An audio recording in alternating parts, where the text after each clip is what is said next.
Ya, assalamualaikum warahmatullahi wabarakatuh. Salam sejahtera bagi kita semua.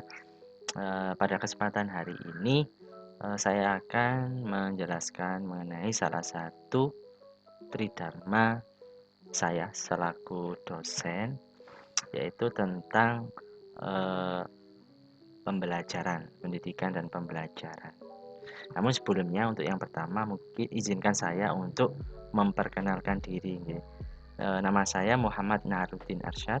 Saya adalah dosen di Prodi Pendidikan Sejarah dan Sosiologi di IKI Budi Utomo Malang. Seperti itu. Saya mengajar di situ kurang lebih 5 tahunan seperti itu. Untuk yang kedua, mungkin langsung saja ya. Mungkin saya tampilkan dulu di sini tentang RPS-nya. Jadi prodi di Prodi Pendidikan Sejarah dan Sosiologi, saya mengampu mata kuliah penelitian pendidikan, di mana mata kuliah ini diajarkan di semester 5. Jadi kalau sekarang ya di angkatan 2019 begitu. Nah, untuk RPS-nya sendiri ini saya kembangkan sendiri yang berkoordinasi dengan eh, koordinator kurikulum prodi, yaitu Ibu Husnul Khotimah, yang kemudian telah disetujui oleh Kaprodi kami, yaitu Bapak Rizky Agung Noparianto. Adapun CPL prodi ini, saya sesuaikan dengan kurikulum prodi. Yang pertama ada yang satunya itu sikapnya bertakwa kepada Tuhan Yang Maha Esa dan seterusnya, DS5 dan seterusnya, sampai kompetensi kemampuan khusus, yaitu mampu menunjukkan pemikiran kritis dalam penulisan sejarah dan sosiologi. Dan CPL prodi ini saya ambil di kurikulum prodi tahun ini. Untuk CPMK-nya, capaian kemampuan khusus mata kuliah, ini ada sikapnya juga, ada menunjukkan sikap bertanggung jawab dan seterusnya. Kompetensi umum juga ada, KK1 dan 2, ya, kemampuan kognitifnya juga ada, pengetahuannya juga ada. Jadi untuk kognitifnya ini mampu memahami pemahaman tentang judul penelitian pendidikan. Jadi nanti diharapkan siswa nanti bisa membuat, pada intinya ya, bisa membuat proposal penelitian pendidikan seperti itu. Oke, langsung saja untuk deskripsi mata kuliahnya. Jadi mata kuliah yang saya ampu adalah mata kuliah penelitian pendidikan. Jadi mata kuliah ini adalah mata kuliah wajib, ya, yang berisi tentang konsep-konsep dalam penelitian pendidikan. Kita tahu dalam penelitian itu kan ada beberapa metode ya dalam penulisan karya ilmiah, katakan seperti itu. Mana metode dalam membuat penelitian atau karya ilmiah atau skripsi nanti itu adalah yang pertama kan merumuskan masalah, terus mencari masalahnya dulu ya, dari sumber, mencari mencari sumber masalahnya dulu, baru merumuskan masalahnya juga. Kemudian bisa juga di sini juga nanti siswa diajarkan untuk eh, menentukan populasi sampel, terus menentukan teknik pengumpulan datanya, ya, diajarkan juga di situ bagaimana memilih teknik yang sesuai, yang tepat, yang sesuai dengan datanya.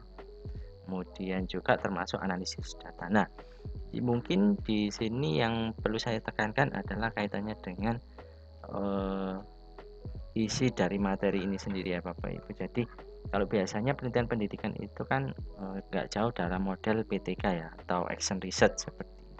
Tapi dalam perkuliahan ini, dalam kesempatan ini saya akan mencoba ya menjelaskan ke siswa bahwasanya dalam penelitian pendidikan itu tidak hanya pakai model action research atau PTK saja.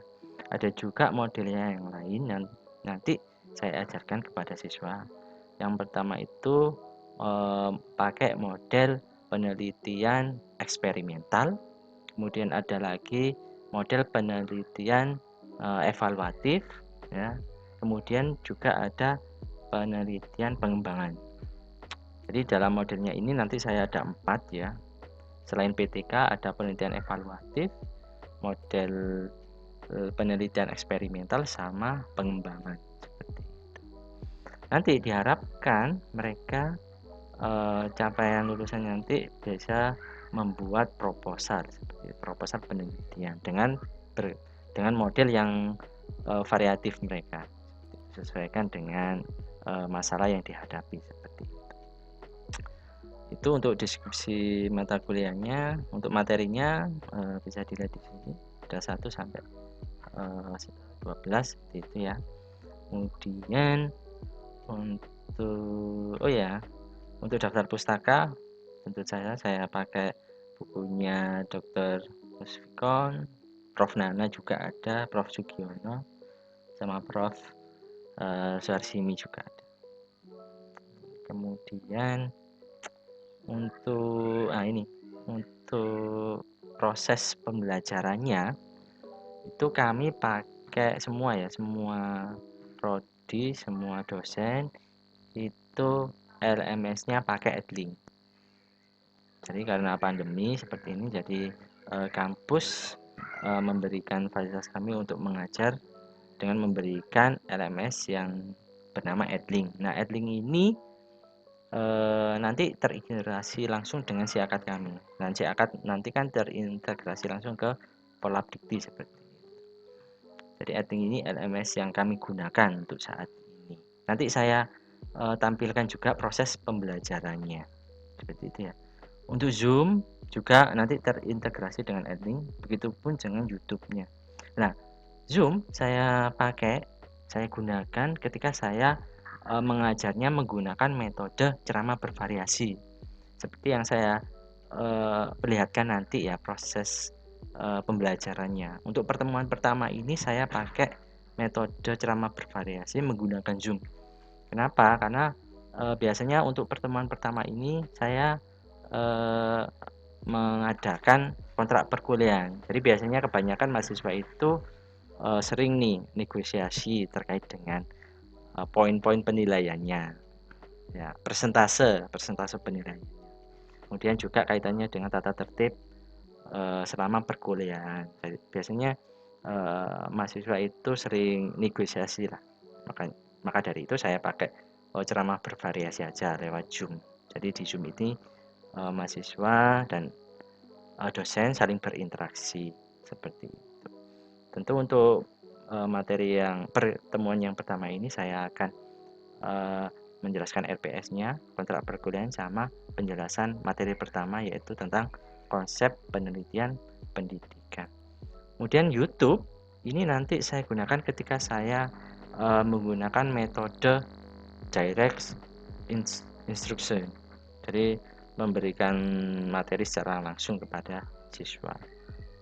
Bagaimana interaksinya? Ya, interaksinya nanti bisa dilakukan siswa. Saya sebagai dosen dan mahasiswa nanti bisa berinteraksi lewat kolom komentarnya. Jadi ketika ada mahasiswa yang mau bertanya atau belum paham, nanti bisa kolom komentar seperti itu. Tapi untuk perkuliahan yang pertama saya pakai Zoom karena itu tadi saya pakai metode ceramah bervariasi. Kemudian perangkat kelas ya. Nah, ini adalah pertemuan yang pertama. Jadi untuk mata kuliah ini ada 3 SKS ya. Jadi durasinya 3 kali 50. Pokok bahasanya ini kontrak perkuliahan sama penjelasan EPS. Kemudian dan juga materi yang pertama tentang konsep-konsep penelitian pendidikan. Ini subbab pokok bahasanya, metodenya ini tadi. Nah, untuk penilaiannya sendiri, saya menggunakan tes multiple choice untuk mengukur seberapa paham mereka memahami materi yang saya sampaikan. Nah, ini kriterianya, bobotnya cuma 5% saja. Untuk bahan kajiannya, PowerPoint. Untuk ini RPS dan juga bukunya Dr. Musfikon. Ini kaitannya dengan konsep-konsep penelitian pendidikan. Oke, mungkin isu yang bisa saya sampaikan terkait pengenalan materi yang saya ampu yaitu mata kuliah penelitian pendidikan. Oke, langsung saja saya tampilkan proses pembelajarannya. yang menggunakan metode ceramah bervariasi menggunakan Zoom. Oh, mungkin saya bisa menunjukkan LMS-nya dulu ya. Ini LMS yang kami gunakan. Jadi di LMS kami itu terintegrasi dengan Siakat. Jadi kami bisa mengisi di Adlink ataupun di Siakat. Bisa, salah satu bisa. Nanti saling terintegrasi, bisa disinkronkan. Nah, kemarin saya sudah mengajar ini sesi yang pertama, pertemuan pertama. Nah, ini ini saya sudah meng-share materinya ya. Bisa saya lihatkan di sini. Nah, ini sebelum saya memulai membuka kelas Zoom-nya, saya terlebih dahulu memberikan mereka materinya berupa materi awal ya, tentang konsep penelitian pendidikan tadi. Kemudian PowerPoint tentang kontrak perkuliahannya, kemudian RPS-nya. Ini saya share di LMS yang nanti bisa dilihat oleh siswa tersebut. Itu kemudian saya juga ini konferensinya. Nah, ini ternyata tidak bisa dibuka di sini ya. Jadi untuk saja kemarin saya sudah rekam. Jadi rekamannya nanti saya tampilkan ya di akhir. Ini konferensinya yang hadir, enggak semua hadir ternyata. Ya mungkin ada beberapa kan. Jadi yang enggak masuk itu ada 2 orang atau 3? 2. Ada 2 orang yang enggak hadir. Jadi ya sudah. Nah, kemudian gambar itu ya. Jadi nanti saya akan tampilkan kegiatan pembelajarannya. Kemudian saya juga ini kuisnya ini multiple choice ya, untuk mengukur kemampuan siswa setelah pembelajaran. Jadi untuk kuisnya ini saya kasih durasi 1 jam, batas akhirnya itu Selasa. Jadi sehari untuk durasinya 1 jam. Sini saya 9 soal ada multiple choice. Selain itu saya juga ini ya, memberikan kemarin itu saya sebagai persiapan lah, sebagai pemahaman awal siswa nanti. Karena di pertemuan kedua itu saya akan menjelaskan mengenai ini kajian ini perumusan judul masalah dan penelitian. Jadi untuk masuk ke sesi yang kedua, pertemuan kedua, siswa saya suruh untuk mencari atau menuliskan kira-kira tema apa yang nanti kalian angkat untuk dijadikan proposal penelitian pendidikannya. Jadi biar menjadi gambaran awal siswa. Ini saya kasih mereka batas akhir ya, sampai tanggal ini, sampai hari Minggu tanggal 3. Seperti itu. Ya, mungkin itu saja yang bisa saya sampaikan untuk pengenalannya. Langsung saja ya, silakan disimak proses pembelajarannya. Monggo, terima kasih.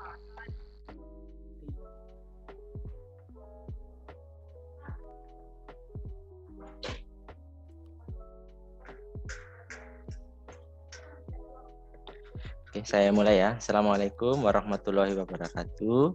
Salam sejahtera bagi kita semua.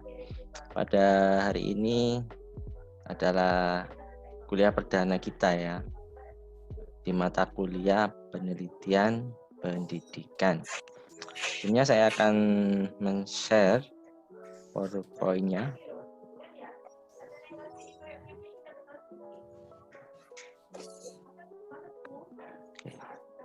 Sudah kelihatan ya teman-teman?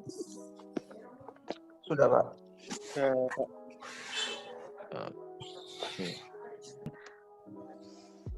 Untuk materi yang pertama ini, kita akan membahas mengenai konsep penelitian pendidikan, di mana nanti pada sub materinya itu ada 3, yaitu pengertian penelitian pendidikan, ruang lingkup penelitian pendidikan, kemudian langkah-langkah dalam penelitian pendidikan. Nah, submateri ini nanti akan saya jelaskan di materi hari ini. Yang pertama tentang penelitian pendidikan, pengertiannya. Nah, kalau secara etimologinya, secara bahasa, penelitian pendidikan itu berasal dari 2 kata ya, penelitian sama pendidikan. Terminologi, yaitu Yang dimaksud penelitian pendidikan adalah kegiatan penyelidikan yang meliputi menemukan masalah, pengumpulan data, analisis dan penyimpulan data dengan menggunakan metode-metode tertentu untuk menyelesaikan masalah tersebut. Jadi ini definisi penelitian pendidikan. Kemudian ke ruang lingkup penelitiannya. Skupnya ya, skup dalam penelitian pendidikan itu secara kajiannya itu ada dua, yaitu dalam ranah teori sama ranah praktis. Langkah-langkah penelitian sebelum melaju ke langkah penelitiannya, kita harus perlu tahu tentang hakikat dari tujuan penelitian itu sendiri. Yang pertama, hakikat tujuan penelitian adalah memperoleh informasi baru. Nah, jadi tujuan dari penelitian itu jelas ya, untuk memperoleh kajian informasi baru seperti itu. Kemudian yang kedua, mengembangkan teori dan praktek. Jadi dalam tujuan penelitian itu juga bisa kita gunakan untuk mengembangkan teori yang sudah ada. Nah, teori-teori yang sudah ada bisa kita kembangkan, modifikasi menjadi suatu tujuan penelitian. Prakteknya juga demikian, tidak hanya teori, prakteknya, penerapan juga bisa menjadi tujuan dari penelitian itu sendiri. Kemudian yang ketiga adalah menemukan teori baru. Jadi ini tingkatannya lebih tinggi lagi, menemukan teori baru. Seperti itu. Nah, ketika tujuan hakikat penelitian itu sudah kita ketuai, ya dari ketiga ini kita pilih mana. Kalau sudah ketemu salah satunya, baru kita menuju ke langkah-langkah penelitiannya. Nah, prosedur atau langkah-langkah untuk mendapatkan ilmu kebenaran yang dilakukan secara objektif, sistematis, dan empiris. Nah, langkah-langkah atau prosedurnya itu yang pertama menemukan masalah dan merumuskannya. Yang kedua, menyusun kerangka berpikir, mengumpulkan data, menganalisis atau membahas, menyimpulkan, dan yang terakhir, langkahnya itu membuat proposisi. Jadi yang pertama itu kan menemukan masalah ya. Lalu bagaimana kita menemukan masalah itu sendiri? Nah, dalam menemukan sebuah masalah, ya, sebelum kita membuat tema, kita harus menemukan masalahnya dulu. Kira-kira dalam penelitian itu apa sih yang menjadi permasalahannya di sana. Nah, untuk menentukan tema itu kalian harus menentukan masalahnya dulu. Nah, masalah dalam pendidikan itu bisa kalian cari di sumber masalahnya. Nah, sumber masalahnya itu ada 4 ya. Bisa kalian lakukan dengan cara pengamatan kritis, membaca kritis, dilakukan pertemuan ilmiah, pengalaman akademis, dan profesi. Jadi sumber masalah ini bisa kalian temukan ketika kalian melakukan pengamatan kritis. Jadi kalian misalkan ada di sekolahan, ya waktu praktek mengajar atau waktu mengajar yang sudah kerja, itu dalam kelas itu bisa kalian amati. Mahasiswa ini ketika saya mengajar, mahasiswanya itu hasil belajarnya kurang memenuhi, katakan kurang mencapai standarnya misalkan. Nah, itu bisa kalian analisis apa ya yang kira-kira. Kemudian kalian mengamati ternyata model pembelajarannya mungkin perlu diperbaiki atau diberikan suatu model yang baru seperti itu. Nah, di sana kalian pasti menemukan berarti karena ada masalah tentang hasil belajar siswa ini, maka saya cobalah membuat sebuah model pembelajaran, menerapkan model pembelajaran tertentu, misalkan model pembelajaran katakan snowball drawing katakan. Jadi kalian bisa menuliskan penerapan model pembelajaran snowball drawing terhadap peningkatan prestasi atau hasil belajar siswa seperti itu. Kemudian yang kedua, membaca kritis. Nah, selain pengamatan, membaca kritis juga bisa. Jadi membaca itu ya kalian bisa, misalkan pengen tahu, mencari atau ingin membuat penelitian, kalian bisa mencari referensi-referensi yang ada di jurnal atau artikel ilmiah lainnya. Bisa publikasi. Ya, sekarang di internet kan banyak itu, kita bisa akses publikasi artikel dan sebagainya. Kalian bisa meracu di situ. Jadi membaca artikel, otomatis kalian dapatlah inspirasi untuk menemukan kira-kira tema apa yang nanti kalian gunakan atau pakai dalam penelitian pendidikan itu sendiri. Kemudian yang ketiga, pengalaman akademis dan profesi. Ini kaitannya dengan pengalaman kalian di lapangan ketika menemukan masalah. Nah, itu bisa dijadikan sebagai referensi kalian untuk menentukan tema penelitian yang akan kalian buat. Kemudian pertemuan ilmiah. Ini juga termasuk ya ikut seminar, ikut pertemuan ilmiah yang lain dan sebagainya. Itu bisa diperoleh di sana. Dan kalau kalian sudah menemukan masalahnya itu, baru kalian akan membuat kerangka berpikirnya. Jadi masalahnya itu kalian buat diagram yang menjelaskan poin-poin yang isinya itu tentang alur logika dalam sebuah penelitiannya. Jadi kalau tadi misalkan ada permasalahan tentang hasil belajar siswa, terus kalian pakai diagram, ya, diagram langkahnya, mungkin penerapan model pembelajaran. Terus apa model pembelajaran apa yang dipilih? Adalah model pembelajaran snowball drawing, seperti itu. Itu kan setelah menyusun kerangka berpikir dan menyusun hipotesisnya, baru melakukan pengumpulan data. Nah, nanti kita pengumpulan data ini nanti kita akan jelaskan secara spesifik di pertemuan selanjutnya ya. Nah, dalam pengumpulan data ini ada beberapa teknik. Ada 5 teknik ya. Yang pertama kuesioner atau angket. Yang kedua wawancara, ya wawancara dengan narasumber, dengan informan. Kemudian observasi atau melakukan pengamatan, dokumentasi, ya, dokumentasi bisa berupa foto atau buku literasi dan sebagainya. Kemudian ada tes, ya bisa tes esai, tes multiple choice, ya sesuai kebutuhan. Nah, pengumpulan data ini setelah pengumpulan data dilakukan, nanti ini kita bahas di bab selanjutnya ya, karena macam-macam wawancara, kuesioner itu ada banyak. Jadi kalau saya jelaskan di sini waktunya tidak cukup.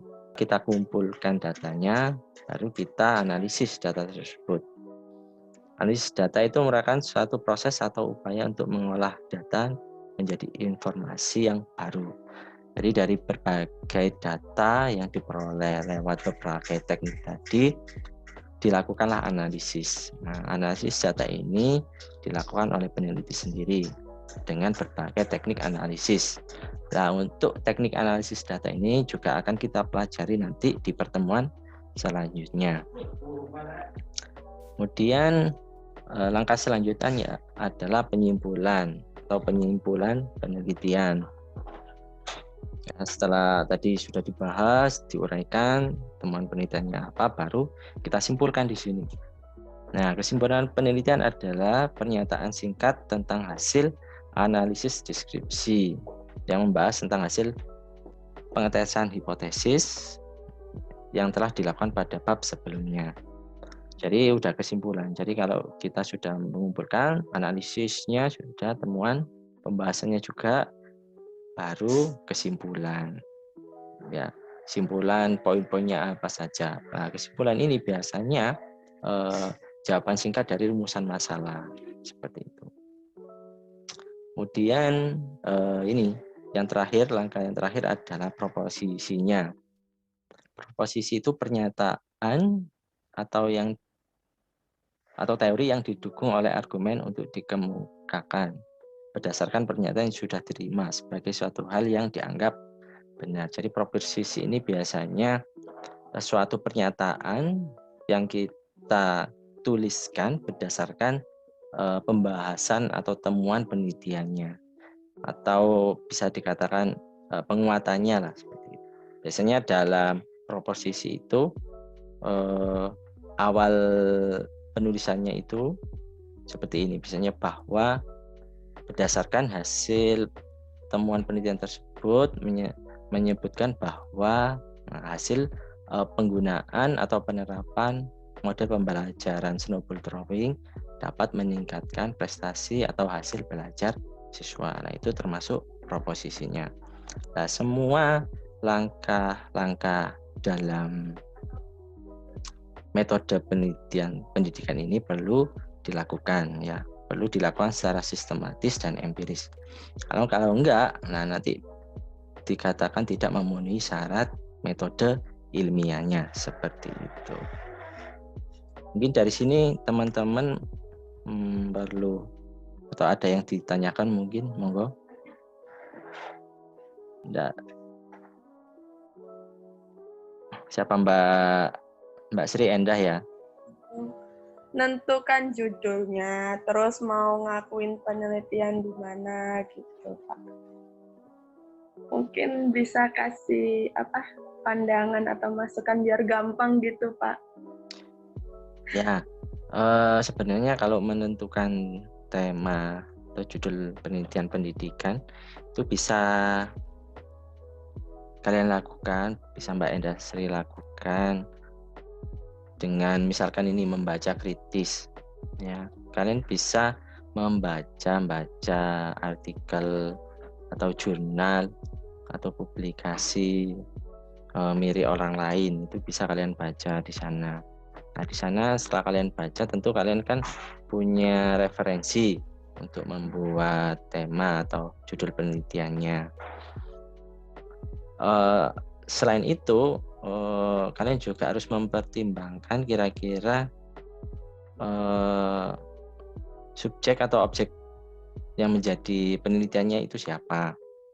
Kalau memang penelitian pendidikan itu otomatis kan nggak jauh-jauh dari ruang lingkup pendidikannya ya. Bisa itu peserta didiknya atau siswanya, bisa itu gurunya juga termasuk. Banyak yang ruang lingkup pendidikannya. Mungkin dari hal kurikulumnya juga bisa. Sebenarnya banyak. Asal mbaknya nanti bisa lah membaca-baca literasi yang ada, jurnal dan sebagainya. Nah, saran saya kalau kalian cari jurnal, ketika aja kata kuncinya. Biasanya kalau kalian ketik kata kunci Google Scholar seperti itu banyak tertampil artikel-artikel atau jurnal yang sudah publish. Nah, coba ke teman-teman yang lain, ketik di Google kata kuncinya itu Google Scholar seperti itu.